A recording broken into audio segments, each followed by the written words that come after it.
Super star Rajinikanth ഉലക നായകൻ കമൽഹാസനും ഒരുമിച്ചൊരു സിനിമയിൽ അഭിനയിച്ചിരിക്കുകയാണ്. അത് ഒത്തിരി വർഷത്തിന് ശേഷം. അതിൻ്റെ ഒരു ഗ്ലിംസ് വീഡിയോ പുറത്ത് വന്നിട്ടുണ്ട്. ഏകദേശം ഒരു 3 മിനിറ്റിനടുത്ത് വരുന്നൊരു ഗ്ലിംസ് വീഡിയോ ആണ്. സത്യം പറഞ്ഞു കഴിഞ്ഞാൽ കണ്ടിട്ടാണ് അതിൻ്റെ ഒരു എക്സൈറ്റ്മെൻ്റ് എന്ന് പറഞ്ഞാൽ ഭയങ്കര ഒരു എക്സൈറ്റ്മെൻ്റ് ആണ്. കാരണം സംസാരിക്കാൻ പോലും ഒരു ഇത് കിട്ടുന്നില്ല. കാരണം ഒത്തിരി ആണെങ്കിൽ എന്താ പറയുക, മാസമായിട്ടുള്ള കാര്യങ്ങളൊന്നുമല്ല കാണിച്ചേക്കുന്നത്. ക്ലാസ് ആയിട്ടുള്ള ഒരു ഐറ്റമാണ് സംഭവം കാണിച്ചിരിക്കുന്നത്. സ്ഥിരമായിട്ട് നെൽസൻ്റെയൊക്കെ ആ ഒരു പരിപാടി പോലെ തന്നെ നെൽസനും അനിരുദ്ധും തമ്മിലിങ്ങനെ സംസാരിക്കുന്ന പോലെ കാണിച്ചിട്ട് പിന്നെ ആ ഒരു സീനിലോട്ട് പോവുക, അങ്ങനത്തെ ഒരു പരിപാടി തന്നെ. പക്ഷേ ഒരു രക്ഷയില്ല.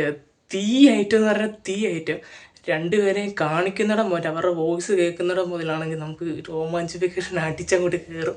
ഇന്നത്തെ ഒരു സീനുണ്ട്, മറ്റേ രജനിയാണെങ്കിൽ താക്കോലിങ്ങനെ എറിഞ്ഞു കൊടുക്കുന്നൊരു സാധനമുണ്ട്.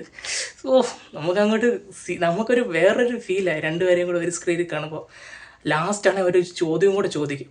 അതെല്ലാം ഇരിക്കട്ടെ, ആരാണ് ഹീറോ എന്നുള്ളത്. ശരിക്കും അതൊരു ഡൗട്ടായിട്ടിരിക്കും. ഇതിൽ ആരാ ഹീറോ എന്നുള്ളത് നമുക്ക് കണ്ടിട്ടൊരു പിടിയും കിട്ടുന്നില്ല. അതുപോലത്തെ ഒരു ഐറ്റമാണ് വന്നിരിക്കുന്നത്. എന്തായാലും അനിരുദ്ധിൻ്റെ മ്യൂസിക്കൊക്കെ കാണാൻ ഒരു ഡിഫറെൻറ്റ് ടൈപ്പ് ഒരു വിൻറ്റേജ് ടൈപ്പ് സംഭവമാണ് ഇതിൽ കേട്ടത് നമുക്ക് ഫീൽ ചെയ്തത്. എന്തായാലും നിങ്ങൾക്ക് ഈ ഒരു സംഭവം ഇഷ്ടപ്പെട്ടിട്ടുണ്ടോ ഇല്ലയോ എന്നുള്ളത് കമൻറ്റ് ചെയ്യുക. പിന്നെ ഇതിൽ ആരായിരിക്കും വില്ലൻ എന്ന് നിങ്ങൾക്ക് തോന്നുന്നത് അതുകൂടെ ഒന്ന് കമൻറ്റ് ചെയ്യുക. ഹീറോ ആരായിരിക്കും എന്നുള്ളത് കമൻറ്റ് ചെയ്യുക.